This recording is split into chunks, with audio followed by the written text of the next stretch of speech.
Hello friends, मेरा नाम है Divyansh Awasthi. The mathology channel पे मैं आप सबका स्वागत करता हूँ।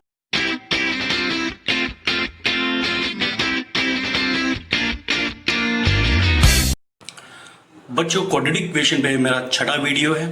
इससे पहले के 5 वीडियो में क्वाड्रेटिक इक्वेशन को मैंने बेसिक लेवल से डिस्कस करा है। अगर आपको क्वाड्रेटिक इक्वेशन के अपने कॉन्सेप्ट्स क्लियर करने हैं या क्वाड्रेटिक इक्वेशन पे अपनी अप्रोच और अच्छी करनी है तो मेरे उन 5 वीडियो को आप जरूर देखिए। उन 5 वीडियो को लिंक इस वीडियो के डिस्क्रिप्शन में दिया हुआ है, जहां से आप उन वीडियो को देख सकते हैं। हमारे इस वीडियो में आज हम बात करेंगे नेचर ऑफ रूट्स की और डिस्क्रिमिनेंट की। देखिए, हमारी जो क्वाड्रेटिक इक्वेशन होती है उसके जो रूट्स यानी जिस वेरिएबल की वो क्वाड्रेटिक इक्वेशन है, जैसे ये जो हमारी जनरल क्वाड्रेटिक इक्वेशन लिखी है यहाँ पे वेरिएबल हमारा x, इसकी हमें 2 वैल्यू निकलती हैं, यानी जो रूट्स निकलते हैं ये वैल्यू इस इक्वेशन को, हमारी क्वाड्रेटिक इक्वेशन को सेटिस्फाई करती हैं। इन्हीं को हम क्या कहते हैं? रूट्स। ये रूट्स हमारे होंगे कैसे?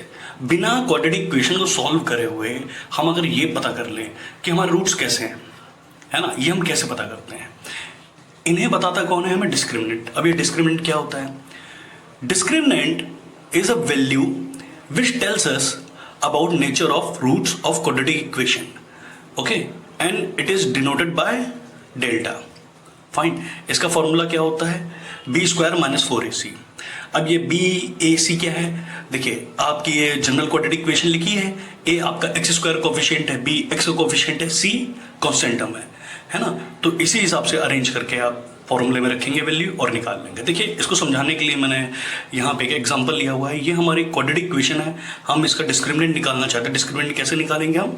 बी स्क्वायर माइनस 4ac से। अब इस इक्वेशन में बी क्या है?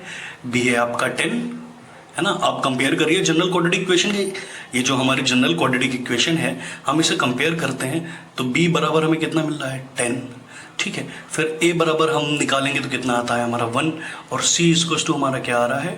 24, जब हम क्वाड्रेटिक इक्वेशन से, जनरल क्वाड्रेटिक इक्वेशन से जब हम इसको कंपेयर करते हैं। फाइन।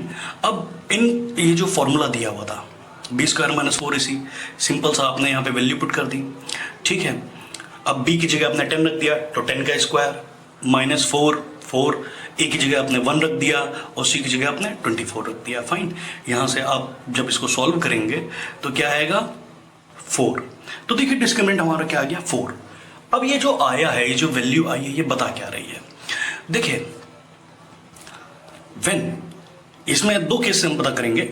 तो हमारा पहला केस क्या है कि when a b and c are real numbers and a does not equal to 0।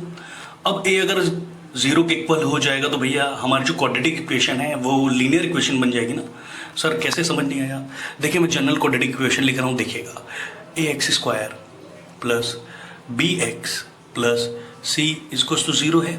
यहाँ पे अगर हमारा a 0 के इक्वल हो जाएगा तो ये टर्म हमारा खत्म हो जाएगा, हमारे पास बचेगा bx प्लस c। यहाँ पे x स्क्वायर है क्या? नहीं है, तो ये हमारी क्या इक्वेशन बन जाएगी? लीनियर इक्वेशन, ठीक है। तो ये तो नेसेसरी कंडीशन है कि a 0 के बराबर नहीं होगा। और बाकी a b c कैसे? रियल नंबर्स हैं। रियल नंबर 1 रियल है, √2 भी रियल है, मतलब ऐसे नंबर जिनको स्क्वायर करने पे हमें पॉजिटिव वैल्यू मिले वो रियल होते हैं। सिंपल सी डेफिनेशन है ना। अब जैसे आप -3 का स्क्वायर करेंगे तो भी क्या मिलेगा? 9 मिलेगा, है ना। और 3 का स्क्वायर करेंगे तो भी क्या मिलेगा? 9।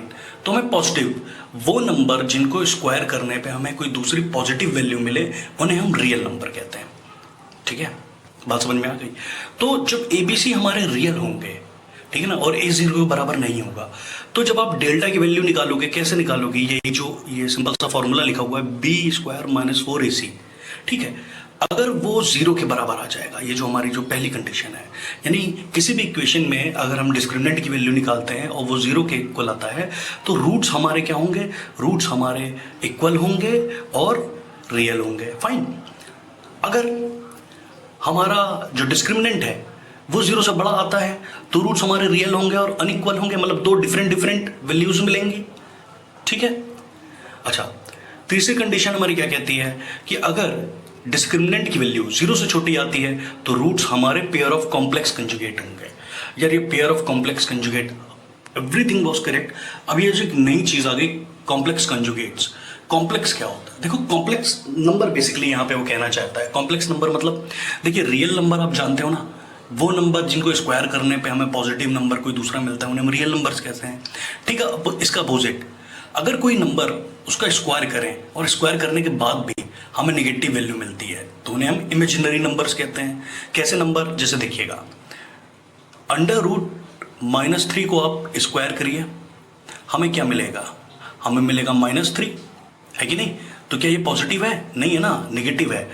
तो वो नंबर जिनको हम स्क्वायर करें और फिर भी हमें नेगेटिव वैल्यू फाइंड आउट हो जाए, तो ऐसे नंबर्स को हम क्या कहेंगे, इमेजिनरी नंबर।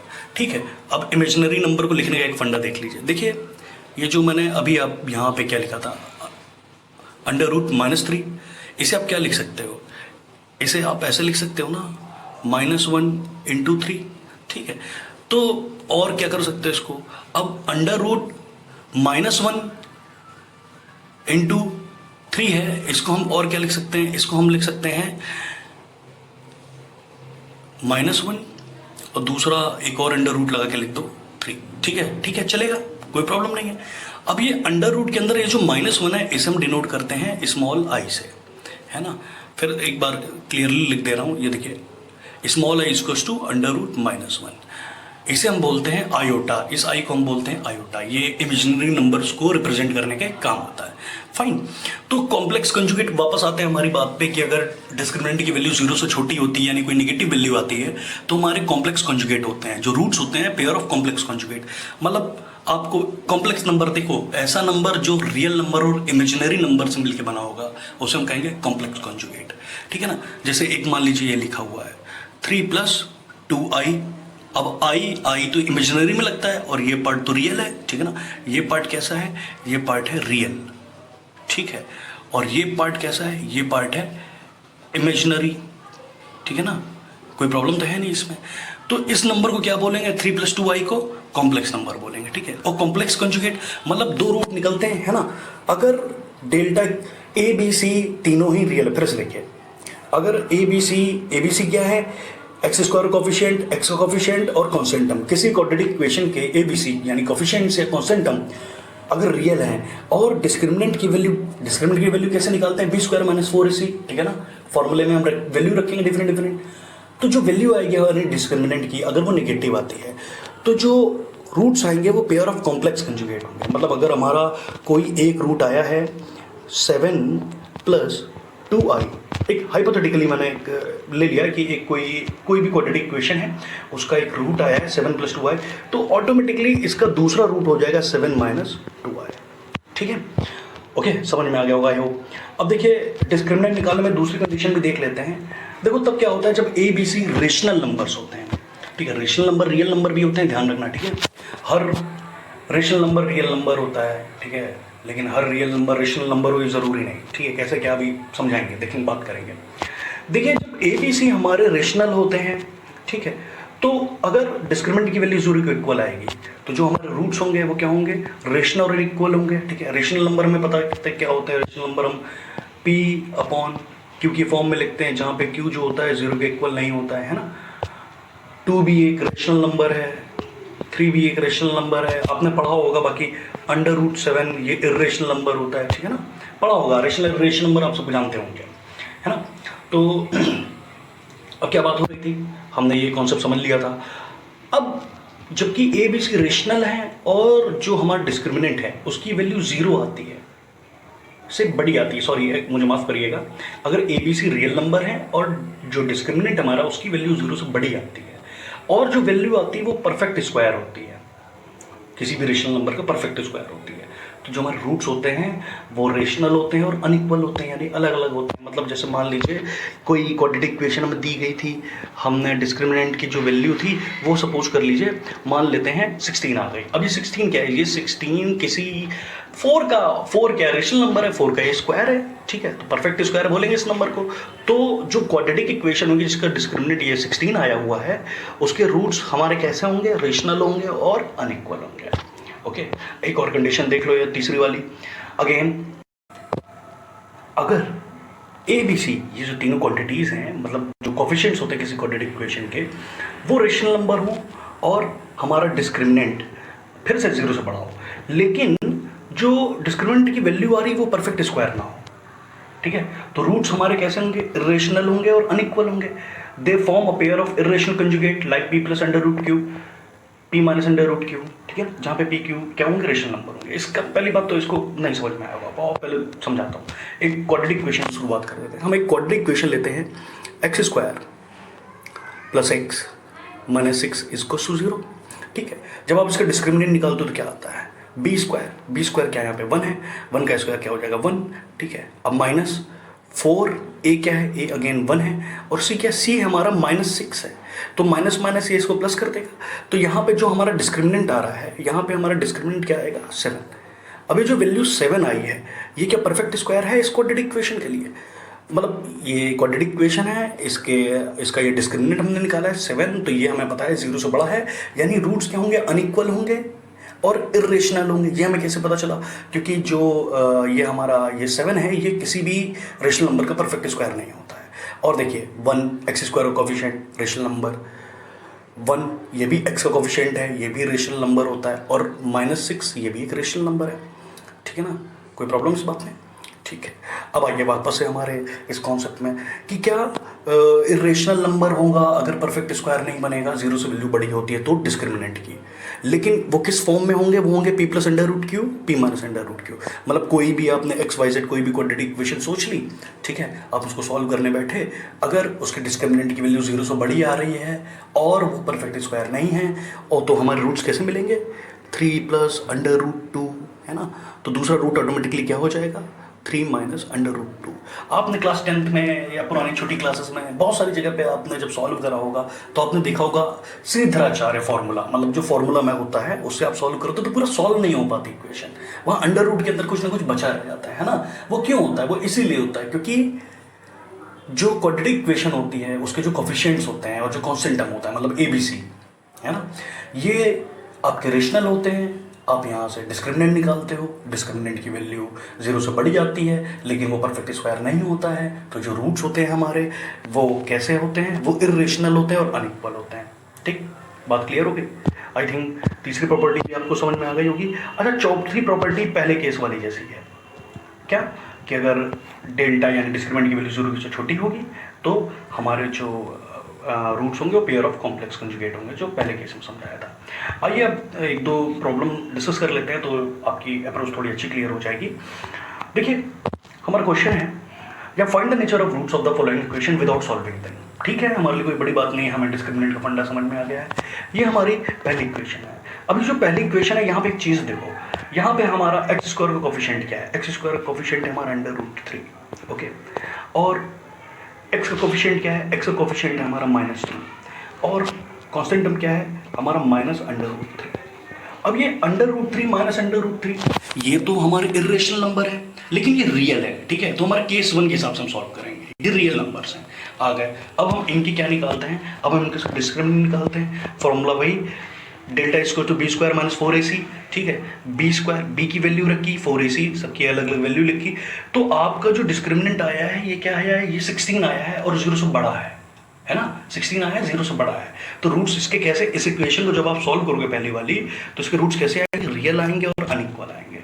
अब आप कहोगे कि सर इसके रूट्स रियल अनइक्वल आएंगे, रेशनल भी तो बोल सकते हैं क्योंकि परफेक्ट स्क्वायर है। हाँ, 16 रेशनल है, कोई प्रॉब्लम नहीं है, लेकिन एक बार ध्यान रखो, यहाँ पे जो इक्वेशन थी ना, इसका कांस्टेंट टर्म और कोफिशिएंट इरेशनल थे, रेशनल नहीं थे, ये रियल है। तो केस 1 के हिसाब से आप ये लॉजिक उठाओगे, ओके। अब दूसरी इक्वेशन देखिए।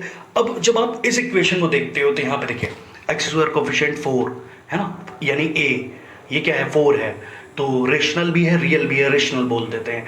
ये देखिए x का कोफिशिएंट यानी ये क्या है b, ठीक है, क्या है वो -24, ये भी रेशनल है। कांस्टेंट टर्म यहाँ हमारा क्या है 35, ये भी रेशनल है। तो हमारा कौन सा केस हम लगाएंगे यहाँ पे हमारा केस लगेगा 2। फाइन। अब यहाँ पे हम डिस्क्रिमिनेंट की वैल्यू निकालते हैं। हमने सिंपल फॉर्मूला लिखा b² - 4ac, b लिखा -24 का स्क्वायर -4 × 4 × 35। यहाँ पे आप जब सॉल्व करोगे तो क्या आएगा 16। अब 16 परफेक्ट स्क्वायर वाला वो कॉन्सेप्ट देख रहे हो आप, क्यों, क्योंकि कोफिशिएंट कैसे थे, रेशनल, ये परफेक्ट स्क्वायर आ गया।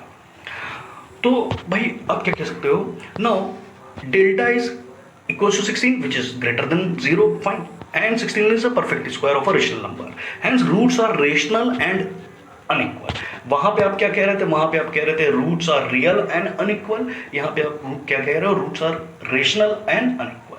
ठीक है, बस इतना सा अंतर है। अच्छा ये आप लोग के लिए इसी कॉन्सेप्ट पे एक अच्छा सा क्वेश्चन निकाला हुआ है मैंने। देखिए क्वेश्चन क्या कहता है, find m so that root of the equation in bracket 4 plus m bracket close x square plus bracket open m plus 1 bracket close x plus 1 equals to 0। ये हमारी क्वाड्रेटिक इक्वेशन दी गई है। इसमें कह रहा है कि इसके रूट इक्वल होंगे तो m की वैल्यू बताइए। ठीक है ना। अब फिर क्वेश्चन समझिएगा, क्वेश्चन में क्या कह रहा है। क्वेश्चन कह रहा है आपकी एक क्वाड्रेटिक इक्वेशन दी गई है जिसके रूट्स के बारे में बोल रहा है कि शायद ये बराबर हैं जीरो के, जीरो के नहीं बराबर है, आई एम सॉरी, शायद रूट्स बराबर है, रूट्स बराबर है। रूट्स की मान लीजिए इस इक्वेशन के दो रूट्स निकलते हैं अल्फा और बीटा, तो वो कह रहा है शायद ये दोनों रूट्स बराबर हैं इस इक्वेशन के। ओके, तो हमें किसकी वैल्यू बतानी है, m की वैल्यू बतानी है। m कहाँ इस इक्वेशन में देख रहे हो ना, कोफिशिएंट्स में। तो भाई हमें पढ़ा है, हमने ऊपर केसेस देखे हुए हैं, हमारे रूट्स अगर इक्वल होते हैं तो हमारा जो डेल्टा यानी डिस्क्रिमिनेंट होता है उसकी वैल्यू क्या होती है, जीरो। और डेल्टा क्या होता है, बी स्क्वायर माइनस 4ac, पता है। सिंपल सा b की वैल्यू रखी, b की इक्वेशन क्या है, b है यहाँ पे m प्लस 1, ठीक है, तो यहाँ m प्लस 1 का स्क्वायर माइनस 4 इंटू a यहाँ पे क्या है 4 प्लस m, हमने 4 प्लस m लिख दिया, ठीक है। फिर इंटू c क्या है यहाँ पे 1, तो हमने 1 लिख दिया। ये बराबर किसके होना चाहिए, जीरो के। जब आप इसको सॉल्व करते हो तो फर्दर क्या आ जाता है, ये जब आप इसको फर्दर सॉल्व करोगे तो ये m प्लस 1 का होल स्क्वायर का कॉन्सेप्ट लगा दोगे तो क्या हो जाएगा, m square plus 1 plus 2m। यहाँ पे माइनस 4 को अंदर मल्टीप्लाई कर दिया तो क्या हो गया, minus 16 minus 4m overall equals to 0। इसको आपने और फर्दर सॉल्व करा तो ये m के टर्म में एक इक्वेशन बन जाती है, ठीक है। ये m के टर्म में एक इक्वेशन बन जाती है, क्या इक्वेशन बनी, m square minus 2m minus 15। तो इस 15 के ऐसे फैक्टर करने हैं, इस 15 के ऐसे फैक्टर करने हैं जिन्हें सब्ट्रैक्ट करने के बाद हमें क्या मिल जाए, 2 मिल जाए, ठीक है। तो इसके दो फैक्टर आते हैं 5 और 3, इनको सब्ट्रैक्ट करते हो तो आपको 2 मिलता है और मल्टीप्लाई करते हो तो 15 मिल जाता है। तो आप इस इक्वेशन को फिर फर्दर सॉल्व करते हो तो आपकी इक्वेशन क्या होती है, 4 टर्म में डिवाइड हो गया, क्या हो गया ये भाई, m square minus 5m plus 3m minus 15 equals to 0। यहाँ पे आप शुरुआत के जो दो टर्म है यहाँ से आप m कॉमन ले सकते हो, हमने m कॉमन ले लिया, ब्रैकेट के अंदर बचा m माइनस 5। ओके, दूसरे लास्ट के जो दो टर्म है यहाँ से आप 3 कॉमन ले सकते हो प्लस का, हमने प्लस का 3 कॉमन ले लिया, क्या बचा ब्रैकेट के अंदर m माइनस 5। तो अब देखिए अब हमारे दो टर्म बचे हैं। ओके, इन दो टर्म से आप क्या कॉमन ले सकते हो, m माइनस 5, क्या बचा रह गया m प्लस 3। यहाँ से m की वैल्यू क्या आ रही है, अगर m माइनस 5 0 के इक्वल होगा तो m की वैल्यू होगी 5, और अगर m प्लस 3 0 के इक्वल होगा तो m की वैल्यू होगी माइनस 3। ओके, तो क्वेश्चन समझ में आया है आपको, ठीक है। आई होप आज आपको जो मैंने नेचर ऑफ रूट्स के बारे में बताया ये कॉन्सेप्ट आपको समझ में आया होगा। अगर नेचर ऑफ रूट से रिलेटेड या क्वाड्रेटिक इक्वेशन से रिलेटेड कोई भी आपकी प्रॉब्लम हो तो प्लीज़ इस वीडियो के जो नीचे कमेंट बॉक्स होता है उसमें आप अपने बुक के ऑथर का नाम, अपनी एक्सरसाइज नंबर, अपना क्वेश्चन नंबर टाइप कर सकते हो। मैं ऐसे ही प्रॉब्लम्स के लिए एक डेडिकेटेड वीडियो अलग से बना दूंगा। आज के लिए बस इतना ही। थैंक यू बच्चों।